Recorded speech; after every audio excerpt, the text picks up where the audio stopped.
Je m'appelle Karine Elving, je fais partie du comité de gestion de Reporters sans frontières Suède. Oui. Ce 28 octobre, vous avez décidé de donner un prix de la liberté de la presse 2025 à GED. Pourquoi? Parce que nous saluons beaucoup le courage de la GED de venir à l'aide des journalistes en danger au Congo, de créer des réseaux de journalistes au Congo et de venir à l'aide de ceux qui sont menacés en danger.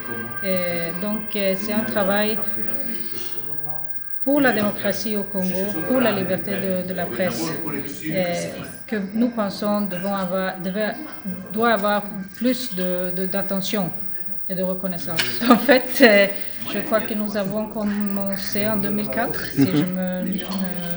ouais. 2003 2003-2004, ouais. Voilà, donc ça fait 22-23 ans. Et comment sélectionnez-vous les gagnants? Nous avons un comité pour le prix au sein du comité de gestion et aussi avec des membres du bureau de Reporters sans frontières Suède. Donc, certains membres du comité de gestion et certains membres du bureau de Reporters sans frontières.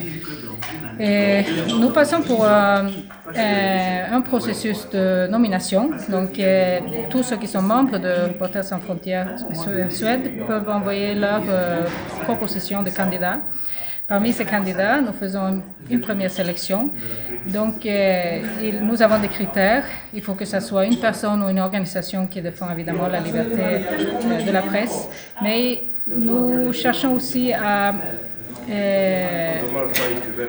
donner le prix à une organisation, une personne qui a peut-être pas eu beaucoup d'attention globalement, parce que il y a des conflits qui reviennent tout le temps dans les médias internationaux, mais il y en a d'autres qui ont peu d'attention et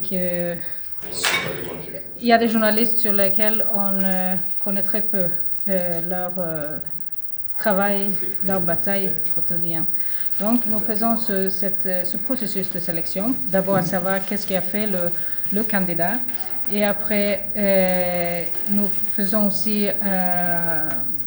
beaucoup de contrôle pour savoir qui est la personne ou l'organisation, pour savoir qu'il n'y a pas de connexion obscure que nous ne voulons pas appuyer. Et ensuite, nous votons pour savoir qui doit recevoir le prix. Nous proposons le prix, le candidat que nous trouvons doit gagner le prix au comité de gestion et ensuite la décision est prise. Si ce n'est pas un secret, pour cette année, il y avait combien de candidats? Oh, ça je ne peux pas dire de la tête comme ça, mais il y en avait quand même beaucoup.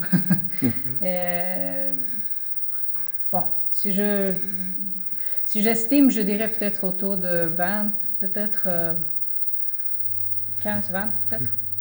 Et vous pensez qu'est-ce que les journalistes peuvent faire de ce prix qu'ils reçoivent?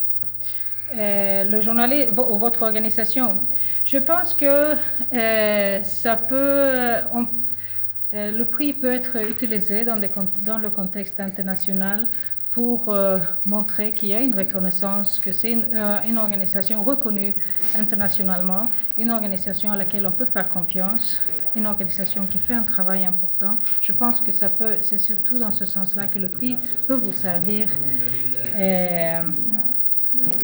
aussi bien au Congo que sur le plan international.